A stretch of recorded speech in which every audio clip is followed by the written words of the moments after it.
کے سامنے کہہ دیں تاکہ آپ کو تعارف ہو جائے کہ اس راستے پر کیسے بندے کی زندگیاں بدلتی ہیں۔ یہ عاجز ایک مرتبہ کسی ایئرپورٹ پر بیٹھا تھا، کافروں کا ملک تھا،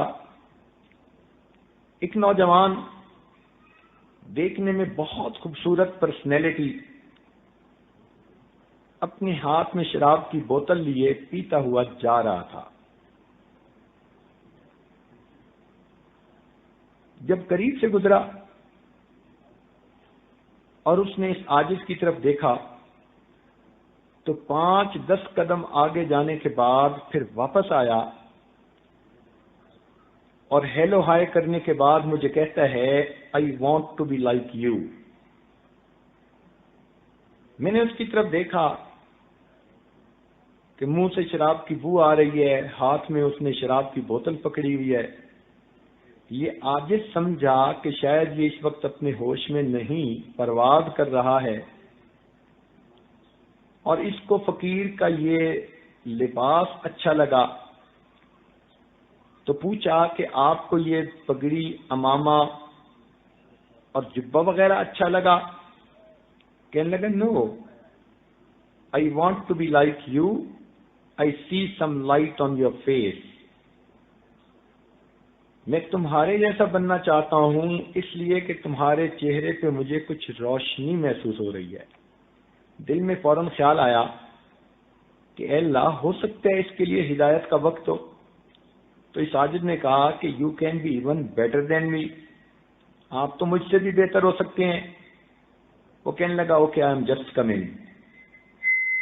سامنے ایک واش روم تھا، وہ نوجوان سیدھا اس میں چلا گیا اور اس نے دیکھتے دیکھتے وہ بوتل شراب کی ٹریش کین کے اندر پھینک ماری، اور پھر اس نے اپنا ہاتھ منہ دھویا، کلی کی، فریش اپ ہوا، اور فریش اپ ہو کے پھر اس عاجز کے پاس آ کر کرسی پر بیٹھ گیا اور کہنے لگا let me introduce my self.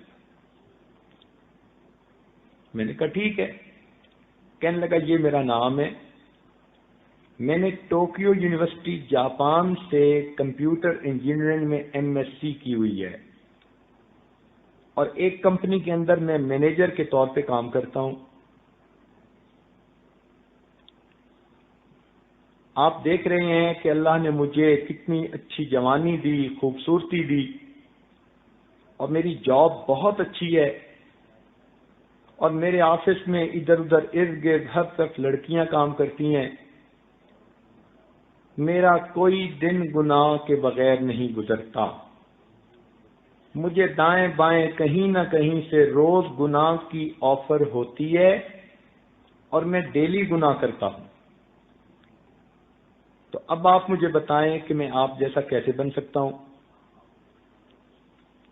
پھر کہنے لگا کہ میرے بارے میں یہ سمجھ لیں I ate everything, I do everything. ان دو لفظوں میں اس نے اپنی پوری زندگی کی ترتیب بتا دی، I ate everything, I do every thing.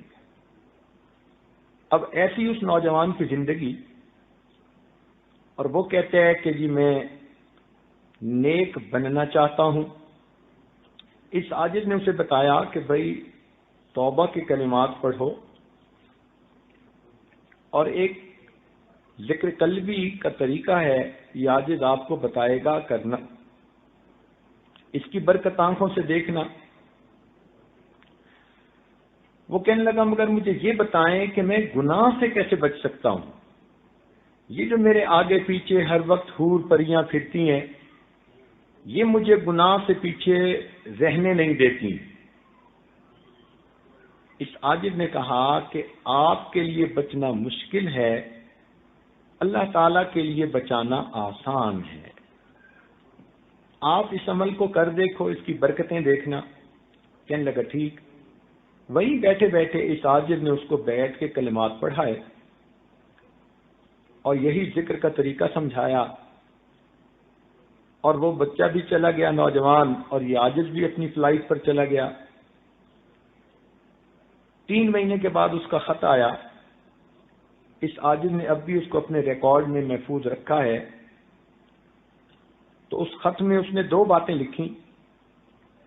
پہلی بات تو اس نے یہ لکھی کہ میں 5 وقت کی نماز تو پڑھتا ہی ہوں، کبھی کبھی مجھے تہجد کی بھی نماز نصیب ہو جاتی ہے۔ یہ اس نے پہلا پوائنٹ لکھا کہ میں 5 وقت کی نماز تو پڑھتا ہی ہوں، کبھی کبھی مجھے تہجد کی بھی توفیق نصیب ہو جاتی ہے۔ اور دوسرا پوائنٹ اس نے لکھا، میں اس بات پہ حیران ہوں کہ گناہوں کے سمندر میں رہتے ہوئے میں گناہوں سے کیسے بچا ہوا ہوں۔ اس عاجز نے پھر اس کا جواب تفصیلی لکھا اور اس کو سمجھایا کہ ہمارے بزرگ فرماتے تھے ہمارے بڑوں کی دعائیں ہمارے گرد پہرا دیا کرتی ہیں، ہمارے بڑوں کی دعائیں ہمارے گرد پہرا دیا کرتی ہیں۔ دور بیٹھا کوئی تو دعائیں دیتا ہے، دور بیٹھا کوئی تو دعائیں دیتا ہے، میں ڈوبتا ہوں سمندر اچھال دیتا ہے۔ اللہ تعالیٰ بندے کی گناہوں